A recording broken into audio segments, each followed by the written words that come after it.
Hey everyone, welcome to the last module before immersion week, which is really exciting. And soon we will actually be able to converse together as a group and practice your counseling skills in front of your peers, and all of that is super exciting, right? It's the forefront of my mind because I'm coming up with a very detailed schedule for that week right now, and I've been working with Teresa to get things planned for you all. So please be looking forward to announcements or messages that I'll send out to you all as we approach the immersion week. And within all of that information will be the Zoom link for you to attend. And yeah, I think that's about it for the immersion week piece of it. This week, you all will be busy. We've got a couple of bigger assignments. You've got the reflection paper number 2, which is available to you in the assignments area, as well as your first baseline video. And so I wanted to take a minute to talk about the baseline video because I know it tends to be a source of anxiety, understandably, for students. So our first baseline video, for one, I want to highlight again that you should be videoing yourself, conducting an intake type counseling session. I want you to get used to those intake sessions, start practicing your confidentiality and statements and your limits to confidentiality. That's a good one to practice too, and your disclosure and all of those good things that come into that intake session. It is short, 10 to 15 minutes. Please watch time, please stick to that time. I do go through each video and watch every single minute of the video, and I pause them and I take notes and I provide feedback for you all. It's the only way I think that you can really develop your skills at this stage. So please adhere to that 10 to 15 minute time limit.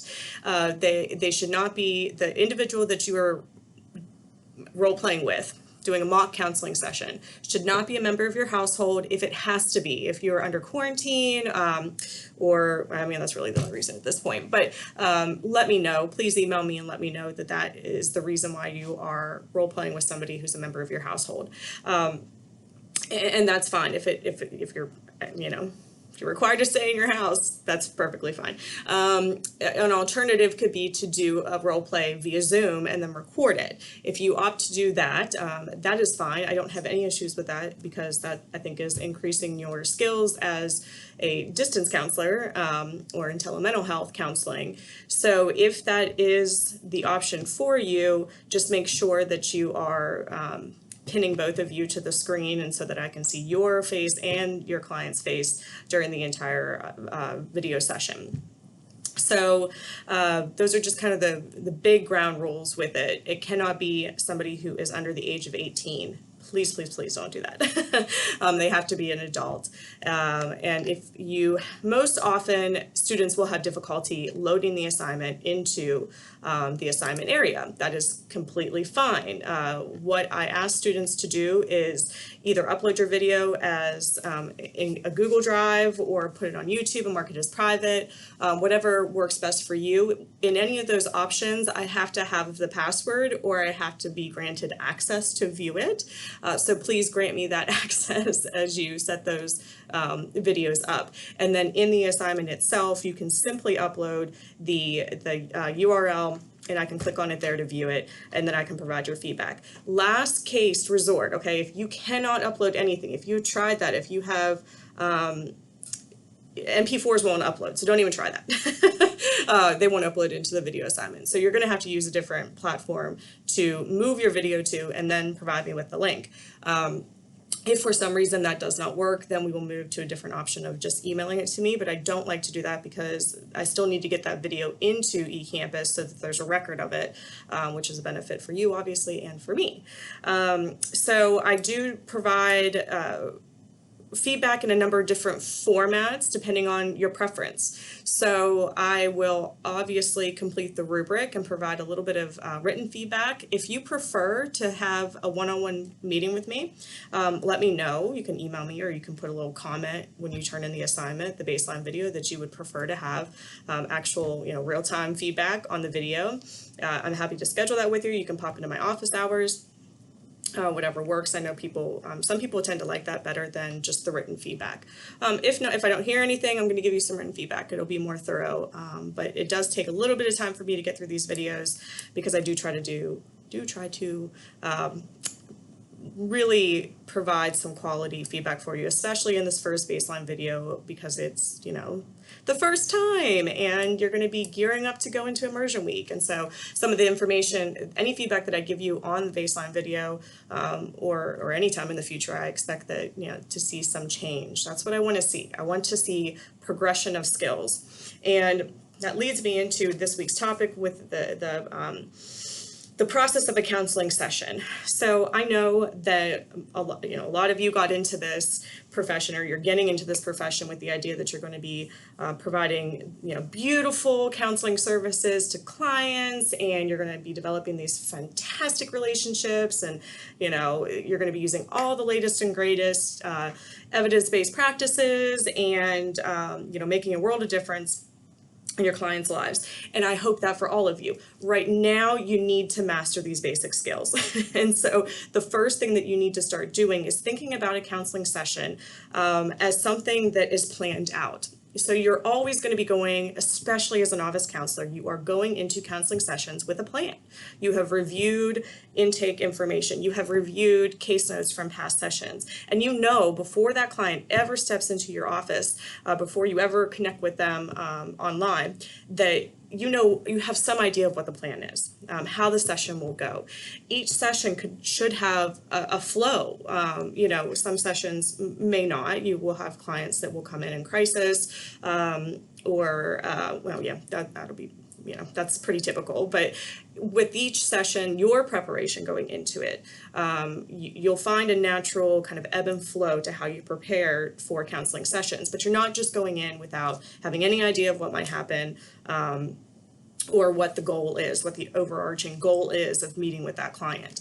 So there are these different stages of a counseling session, different stages of the counseling process in general. So I provided a good amount of information for you on within this module. This information is going to be really, really useful for you as you practice for immersion week, okay? So you can, you know, take notes on it, have a little bit of an outline of what a counseling session might look like for you as you go through those steps.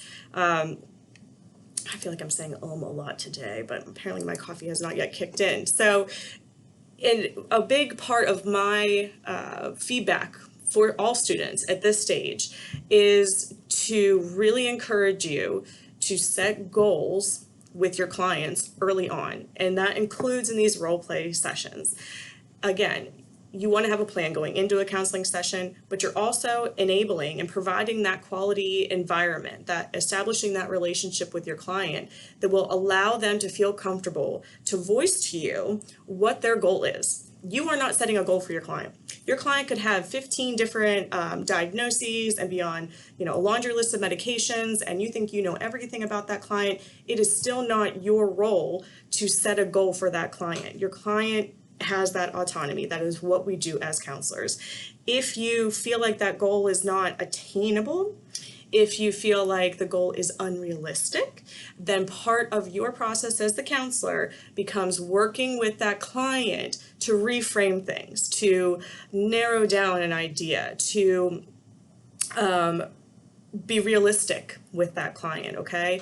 But we're never going into a counseling session having any kind of preconceived notion about what we think our client needs based on basic information that we get during an intake. That's not what we do. We allow our clients to divulge that information to us, and we ask them very openly and bluntly, so what is it that you want to accomplish in these sessions with me? You know, how do you see this progressing? Do you want to come back in 2 weeks? Do you want to come back tomorrow? So all of these things are the client guides the process to a degree. We make suggestions, we make inferences, we summarize and paraphrase and reflect, but at the end of the day, we are allowing our clients to set the goals for themselves. So you are going to hear from me in my feedback. I want to hear that goals are being set, okay? Make sure especially in these baseline videos, that you're doing that, because if you have a second baseline video, which you do, part of what you can do is follow up on that goal that was set in the first baseline video.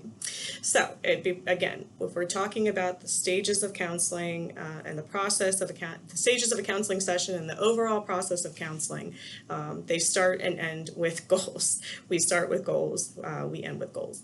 It becomes part of treatment planning. You can call it a number of different things, but that's what it is.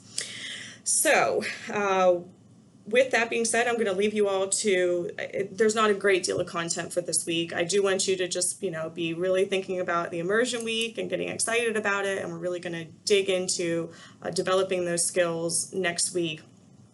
Another little tip a little tip or piece of advice that I can give about the videos, I guess two pieces. Don't wait till the last minute. Things will happen. If you wait until Thursday afternoon to record your first baseline video, I promise you're probably going to have tech issues. So schedule things earlier than later. People cancel, your best friend you could talk to every single day, and then the day that you're supposed to do a recording, a kid gets sick and they can't do it. So plan these things out earlier, sooner than later. Get them done earlier and sooner than later. Oh, there was another piece of information that just floated out of my mind. Darn it, I'll remember it and I'll email it to you all. Oh, this is what it was. As uncomfortable as it is, please listen to the recording before submitting it.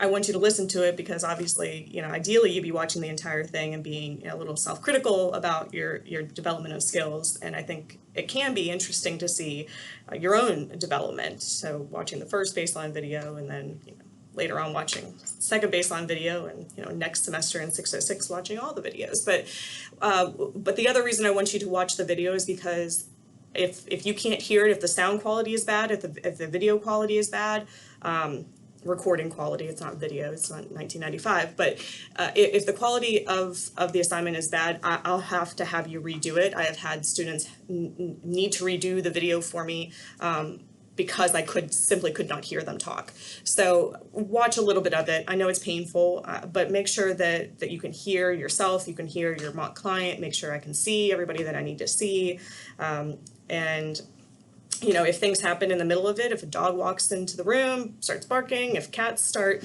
crawling across people's heads, like that, those are not things that I care about. Those are things that happen in life. And so those, what I care about is how you manage distractions. That's what I care about at the end of the day. So with that, now I'm officially done, and I'm looking forward to seeing everybody on camera. I know, again, it can be anxiety provoking, but I do look forward to it. And I will see you all during immersion week soon.